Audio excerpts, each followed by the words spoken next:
Falando neste momento, daqui a pouco os líderes dos partidos vão falar também e na sequência já começa a tão esperada votação. Nesse momento, Jovair Arantes falando sobre o relatório dele, defendendo que o processo foi feito dentro da lei e que, já que os governistas questionavam muito isso, que houve um atropelo, um excesso de pressa, de rapidez na condução dos trabalhos. Na verdade, Jovair Arantes, nesse momento, defende o processo, diz que foi feito tudo legalmente. Defende também o relatório dele, que pede o impeachment, que considera que a presidente cometeu crime de responsabilidade. A gente viu aí um começo de sessão muito tenso, com empurra-empurra, com bate-boca. Recuperamos para vocês agora há pouco a imagem daquele comecinho em que quase teve briga ali na frente do deputado Eduardo Cunha, na frente da mesa diretora. E é esse o clima, Gotino, que a gente deve acompanhar, que deve acontecer aí por toda a tarde, já que assim que Jovair Arantes terminar de falar, o microfone vai ser aberto para os líderes dos partidos. Tecnicamente, não é o momento mais de orientar as bancadas, porque isso já foi feito nas outras sessões. Mas certamente os líderes vão usar esse momento que eles têm para falar de 3 a 10 minutos, para falar palavras de ordem, para trocar acusações, oposição acusando o governo acusando a oposição, e aí o clima vai esquentar muito de novo nesse momento. Todos os líderes têm direito a falar. De abertura de créditos suplementares. A gente está acompanhando o relatório, o relator está neste momento falando, ele tem 25 minutos e na sequência os líderes vão falar e depois começa a votação. Lá no plenário está o nosso repórter Eduardo Ribeiro, que tem informações ao vivo. Edu, você. Gotino, Jovair Arantes pertence ao PTB de Goiás, é um deputado bastante ligado ao presidente da Câmara, Eduardo Cunha. Ele fez algum suspense na semana passada ao divulgar o teor do seu relatório da Comissão Especial de Impeachment, mas ele acabou, sim, indicando, atribuindo indícios de responsabilidade, de crimes de responsabilidade à presidente da República, Dilma Rousseff. E é justamente o relatório que ele emitiu nesta Comissão Especial que será votado daqui a pouco, depois que terminarem esta fase em que os deputados líderes de partido orientam suas bancadas a votar. Vale lembrar que o Supremo Tribunal Federal, o STF, entrou à madrugada de quinta para sexta-feira justamente para decidir manter esta votação e depois para enxugar o relatório de Jovair Arantes, dizendo que não poderia estar no parecer final, na conclusão do relatório, nada que já não estivesse na denúncia original que foi citada aqui, atribuída a 3 juristas brasileiros, e que fala das pedaladas fiscais e da abertura, da autorização de novos gastos do governo sem o endosso, sem a autorização do Congresso Nacional. Então, os deputados, quando votarem, precisam se ater a estas 2 denúncias. Aqui não se discute e nem se vota nada relacionado a colaborações premiadas da Operação Lava Jato, nada relacionado à corrupção, por exemplo. Ainda assim, o que a gente sente aqui é que muitos parlamentares votarão e anunciaram isso na sessão mais longa da história do Congresso, com 44 horas aqui na Câmara dos Deputados, que votarão não apenas por esses 2 quesitos, por essas duas denúncias, mas pelo que acham que o governo Dilma fez ao Brasil. Praticamente nesse instante nós temos então a rivalidade e assistimos a um instante em que os deputados ficaram bastante eufóricos quando o placar da Câmara chegou a 343 presenças. Lembrando, eles ficaram felizes assim porque são necessários 342 votos para aprovação do impeachment. Gotino, Adriana. Obrigada, Eduardo. Vamos ver agora como está, então, a movimentação do lado de fora do Congresso. Nós já mostramos São Paulo, Rio de Janeiro e lá também em Brasília há manifestações do lado de fora do Congresso. Com os manifestantes separados, Gotino, lado esquerdo, os manifestantes a favor da presidente Dilma, lado direito, os manifestantes a favor do impeachment, contrários à presidente Dilma. Portanto, temos também manifestação em Brasília. Você segue com as imagens ainda de dentro do plenário, agora sim do lado esquerdo do vídeo. Temos então as imagens de Brasília, do lado de fora do Congresso. O Emerson Ramos traz as informações para a gente. Boa tarde, Emerson.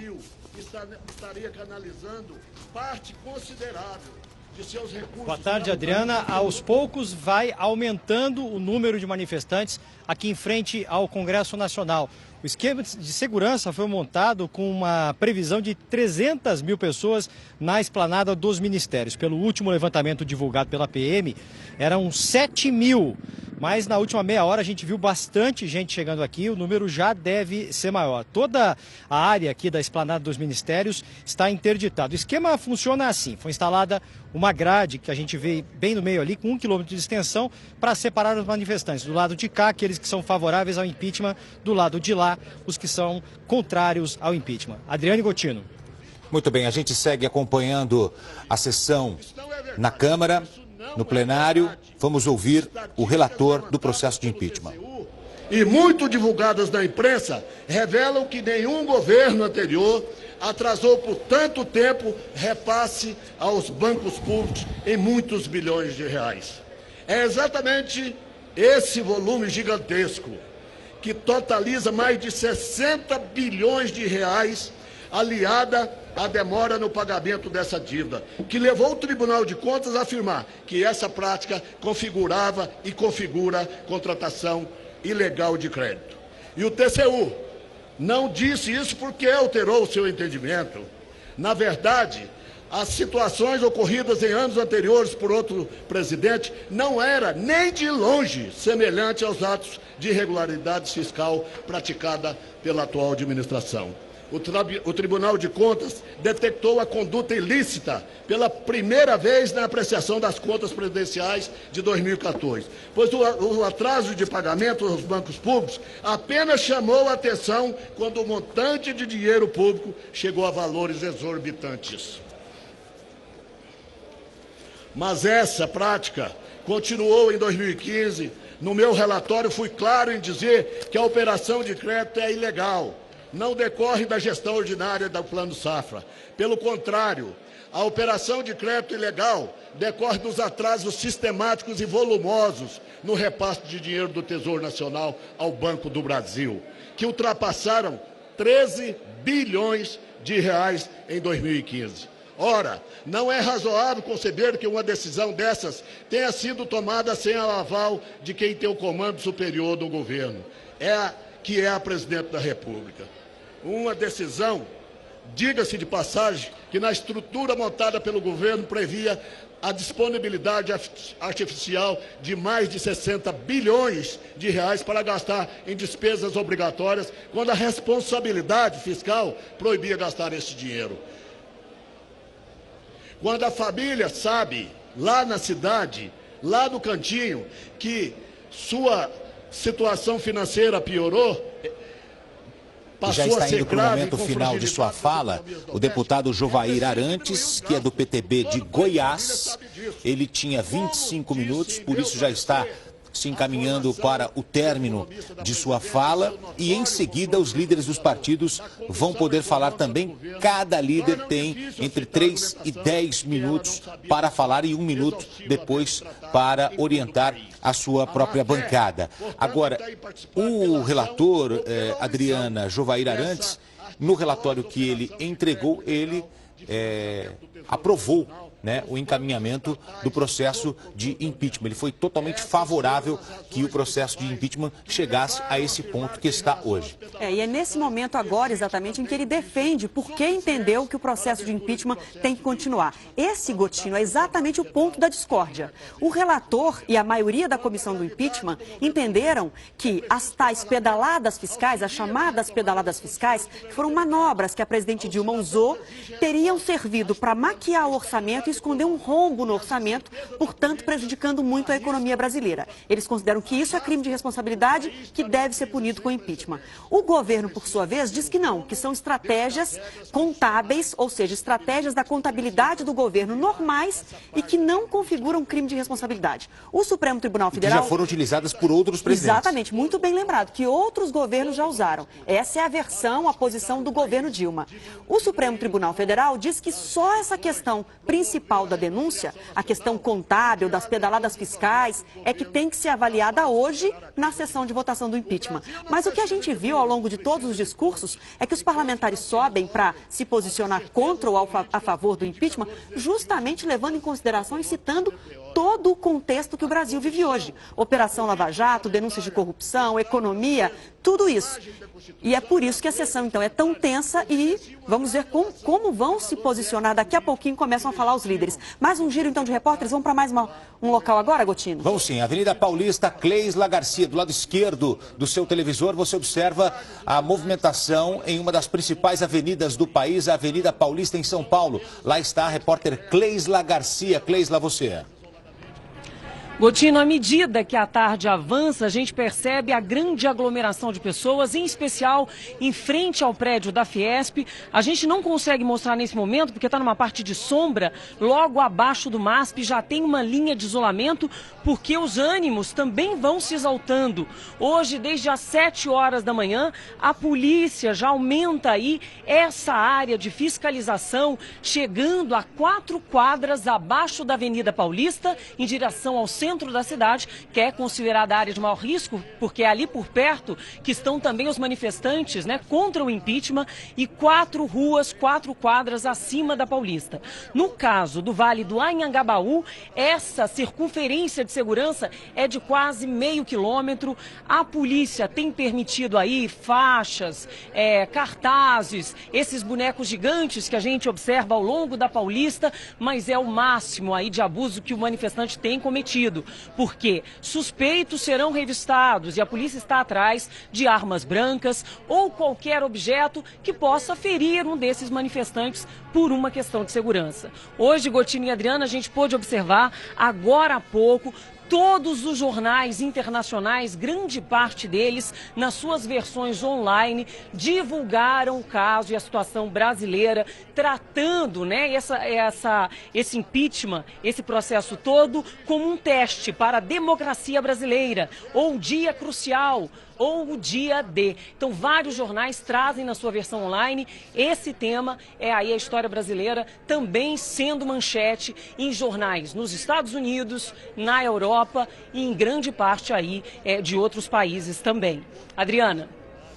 Cleisla, a gente acompanha as imagens aí do lado esquerdo do vídeo, as imagens da Avenida Paulista lotada, verde e amarelo, as cores que representam aí a manifestação, o movimento a favor do impeachment. Cleisla trouxe também as informações sobre a manifestação a favor da presidente Dilma, contra o impeachment, que acontece no Vale do Anhangabaú, aqui em São Paulo. Em várias capitais é isso que acontece. Tem manifestação contra o impeachment, manifestação a favor do impeachment e também em todas essas capitais, Gotino, a preocupação muito grande com a segurança, para evitar confrontos. Aqui em São Paulo, por exemplo, permitiram os bonecos gigantes. Em Brasília nem isso foi permitido. Houve uma revista. Em Brasília a preocupação é maior justamente porque os manifestantes se aproximam do centro da decisão, se aproximam do Congresso. O espelho d'água ali na frente do Congresso foi fechado. Não se pode chegar na Praça dos Três Poderes também, que fica atrás do Congresso. Os manifestantes foram mantidos mais afastados justamente para evitar qualquer tentativa de invasão ao Congresso e qualquer manifestação que pudesse impedir a sessão e atrapalhar a sessão. O relator do processo continua falando, já está se encaminhando para a parte final de sua fala. Agora, importante, Adriana, e você podia explicar isso para o nosso telespectador, daqui a pouquinho vai começar a votação. A votação que foi muito discutida e debatida esta semana. Iria começar pelo Sul e terminar no Norte. Os deputados do governo não aceitaram, brigaram, queriam ordem alfabética, depois decidiu que vai começar pelo Norte, depois vem o Sul, depois alternadamente. E como é que ficou essa situação? A votação começando instantes. Olha só, parece que Jovair Arantes, o relator, acabou de falar agora. Vou te explicar rapidamente, então vamos relembrar rapidamente isso aqui juntos.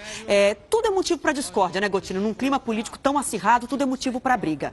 A ordem que o Eduardo Cunha, o deputado Eduardo Cunha, tentou estipular para o Norte. Com isso, o Nordeste todo ficaria por último. O governo protestou porque considera que isso geraria uma onda pró-impeachment, que poderia influenciar os que votariam ao final, que acabariam votando junto com essa onda. Acabou recorrendo ao STF, mas antes do STF decidir, Eduardo Cunha voltou atrás e estipulou, então, essa ordem que você disse. Começa de Roraima, Norte, aí vai para o Sul, Rio Grande do Sul. Na sequência do Rio Grande do Sul, mais... Aí depois sobe para o Norte e assim vai. Vamos ouvir novamente, porque Eduardo Cunha volta a tomar a palavra agora para dar sequência à sessão. Pode dividir, é problema, cada líder é o responsável e o tempo não terá prorrogação.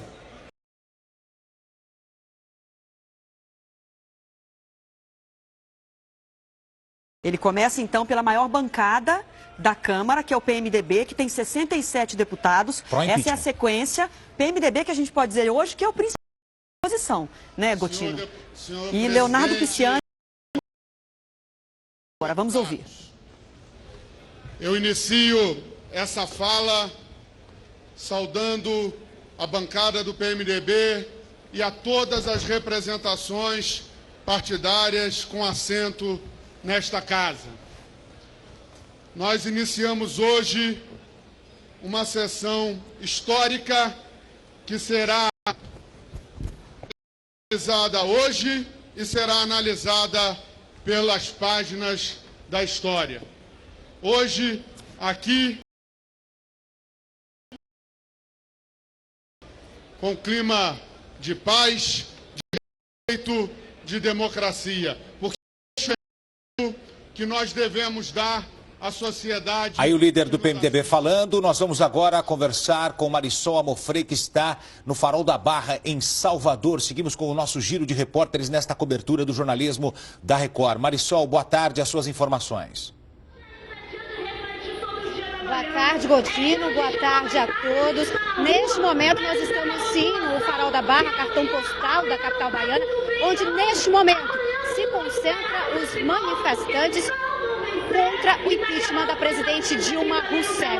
A gente percebe aqui um trio elétrico, a manifestação com bastante música, já teve forró, teve samba. Os integrantes do movimento Sem Terra estão acampados aqui desde ontem. Eles fazem uma vigília contra o impeachment. Segundo a Polícia Militar, 4.000 pessoas participam desta manifestação. Já os organizadores dizem que 90.000. Agora, o grupo, a favor aí do impeachment da presidente Dilma Rousseff está concentrado em outro ponto da cidade, também na orla de Salvador. É com você, Gotino. Obrigado. A gente segue aqui com a cobertura do jornalismo da Record, girando por todo o Brasil. Adriana, vamos para onde agora? Vamos agora para Curitiba. O repórter que está lá é Mark Souza, que traz as informações sobre as manifestações em Curitiba. Boa tarde, Mark. Como é que está a situação aí nesse momento?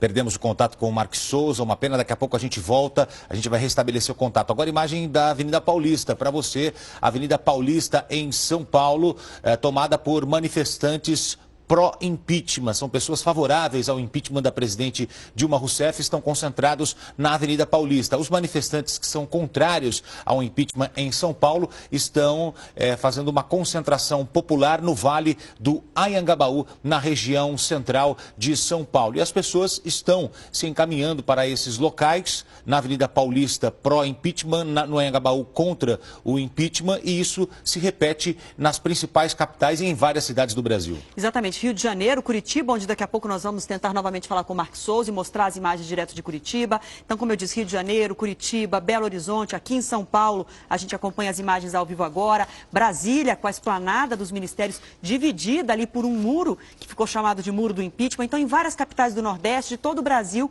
as pessoas se manifestando.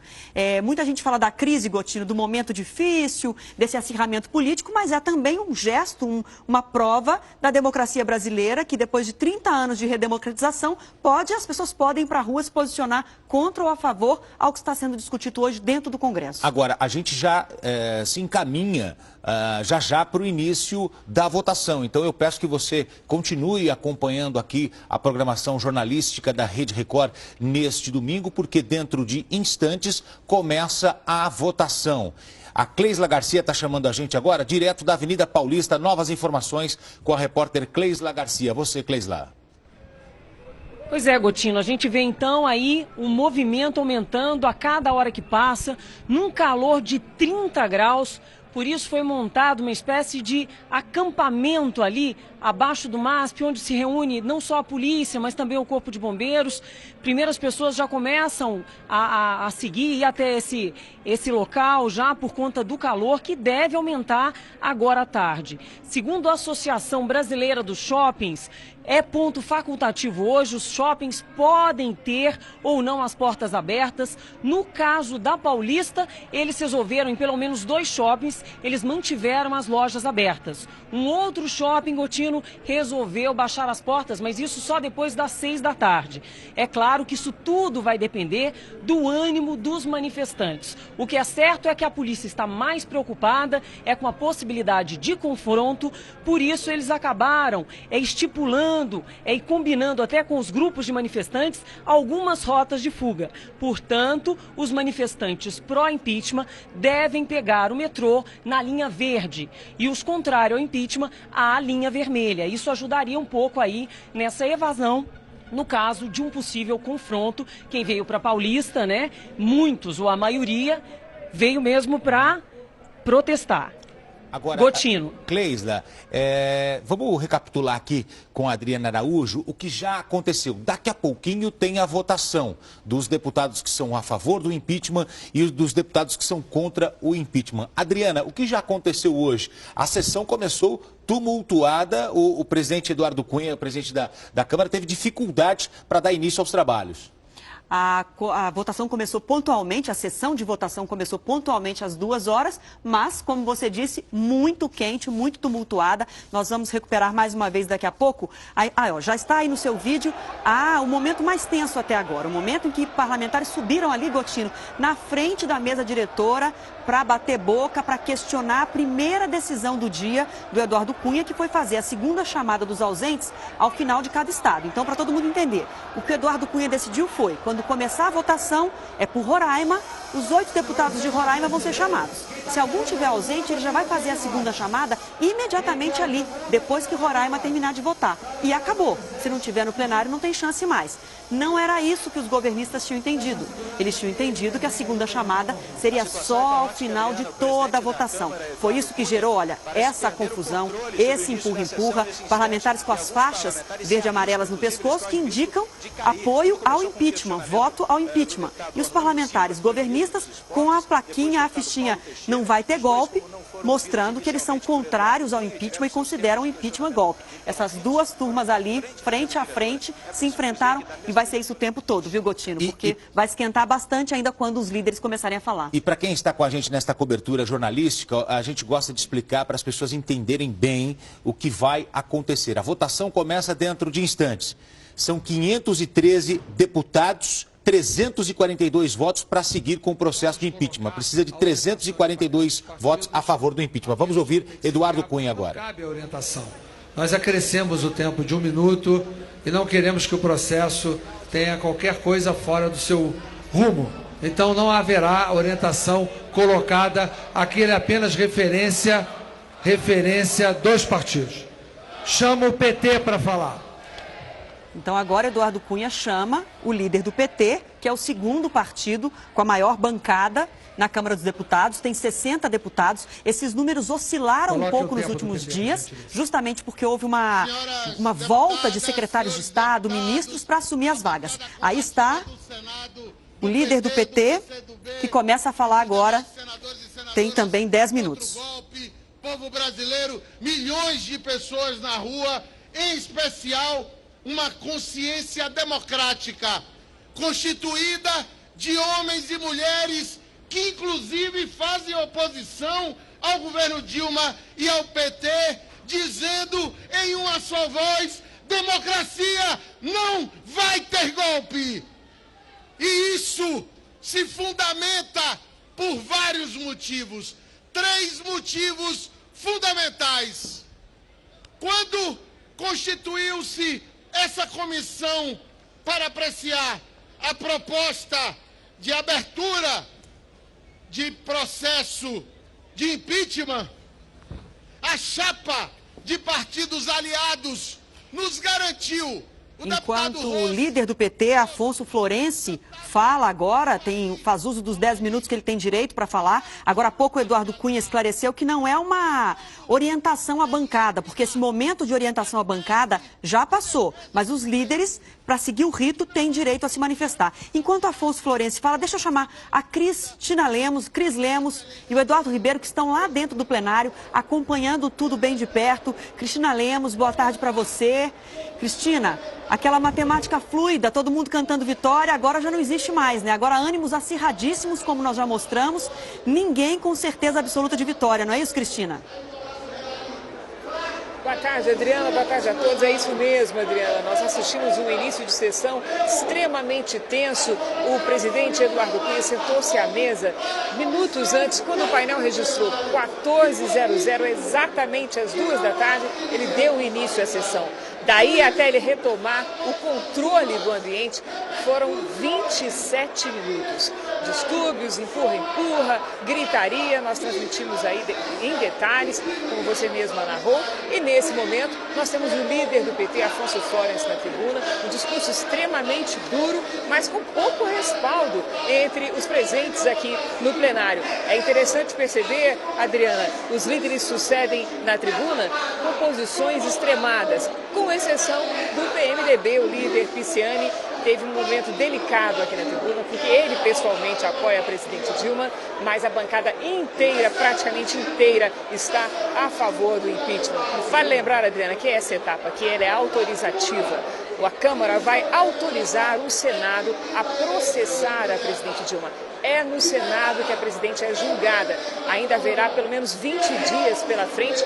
Caso a Câmara finalmente autorize a abertura de processo, ainda há 20 dias de novo julgamento lá no Senado. Adriana. Falando um pouco sobre a presidente Dilma, ela tentou hoje manter a rotina, né? Saiu logo cedinho para pedalar, fez ali uma pedalada de uns 15 minutinhos, andou de bicicleta, voltou tentando mostrar que a rotina está mantida, mas agora acompanha essa sessão tumultuada aí, vai acompanhar toda a votação do Palácio da Alvorada. Hoje, mais cedo, conversando com assessores dela, a informação que eu tive é de que no Palácio do Planalto não tem nem otimismo nem pessimismo, mas tem esperança de que dá para barrar o impeachment. Qual é o termômetro dos governistas? Você que acompanha esses bastidores aí diariamente, o que você sente nesse momento? Adriana, é corrente entre os governistas que a presidente Dilma cresce na adversidade. Seria do temperamento da presidente Dilma, que ela estaria enfrentando essa crise com bastante esperança. Vale lembrar, o ex-presidente Lula retornou a Brasília para acompanhar todo o procedimento de votação do Palácio da Alvorada, onde também estão os ministros mais próximos da presidente. É permanente a pressão sobre os deputados, inclusive para que alguns simplesmente não votem ou se abstenham de votar, aqueles que estão muito envolvidos com as campanhas municipais, que não querem um desgaste direto com a opinião pública. O Planalto vem apelando para que usem este tipo de estratégia. Eduardo, você bem acompanhou esses dias, os votos realmente mudam de lado com velocidade aqui no plenário. Por isso mesmo que um dos parlamentares cravou a informação agora há pouco, que ganha o lado que tiver menos traições. O governo mesmo falava em 16 parlamentares indecisos e corria atrás de alguns outros mais. É preciso dizer que aqui no plenário da Câmara o descontrole ainda pode voltar a reinar, porque existem alguns grupos de parlamentares que insistem, a gente consegue ver isso aqui de cima, em não permitir que o parlamentar que faz o direcionamento de sua bancada fale. Quem fala agora é Afonso Florencio, que é líder do PT, dirigindo, portanto, a sua bancada a votar com todos eles contra o afastamento da presidente Dilma Rousseff. E Jovair Arantes foi muito duro, foi muito forte no final do seu pronunciamento ao atribuir ao governo Dilma a atual crise econômica por que passa o Brasil, dizendo que inflação alta e desemprego são também resultados das manobras fiscais que a presidente teria feito durante seu mandato, sobretudo no ano passado. Então agora é aguardar para saber se os deputados vão levar em conta apenas a denúncia do relatório ou tem muito mais ressentimento por trás dos votos que virão aí. Certamente tem todo um contexto bem complexo. Eu gostaria só de ressaltar, o nosso telespectador deve estar ansioso, afinal, quando é que começa a votação? Olha, essa etapa que está acontecendo agora, ela vai se estender ainda por algumas horas. A expectativa é que a votação nominal, ali naquele microfone que nós mostramos há pouco, vai começar por volta de 4h30, 5 horas da tarde. E aí cada parlamentar vai se dirigir ao microfone para relatar o seu voto. Serão poucos segundos, cada um terá poucos segundos. Nós vamos assistir aquela cena tradicional que faz lembrar o impeachment do Collor, pelo Brasil, pela minha família, enfim. E aí, finalmente, se profere o voto, que é contado um a um nominalmente. São 342, só para reforçar, 342 votos aprovam o relatório de Jovaiana antes e 172 votos o governo precisa ter para mandar para arquivo esse relatório. É sobretudo um exercício de síntese que vamos assistir aqui. Adriana, Gotino. Obrigado, Edu. As informações